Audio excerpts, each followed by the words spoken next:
What are some of the challenges that you've seen along the years that have always stayed the same, or maybe that Mm. are kind of new and developing? Sadly, there's more challenges that have just stayed the same.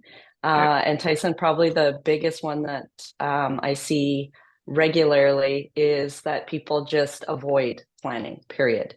So they avoid conversations about end of life, about our own mortalities, whether it's about themselves or someone close to them, an elderly parent, for instance.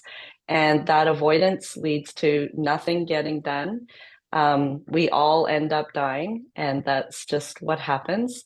And somebody needs to be able to then manage what happens, manage the after death care that needs to be provided. And usually it falls on family members. If there's a will and the executor named in the will is not a family member, then obviously it would be that person. But usually it's the family members who do it. And so, you just imagine if you've never had to deal with anything to do with death and dying. You do not know what the options are.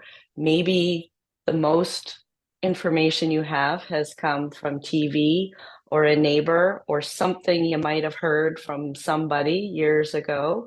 It's really overwhelming. And then on top of that, you're just feeling sad. It's really difficult for many people. And I acknowledge that not all deaths are devastating for people, but it's always a complete world changer, I would say, Yeah. and game changer. So, regardless of your emotional um, ability to handle it or your emotional connection to the person who's died, it is still a huge game changer. So, there's a lot that has to be attended to.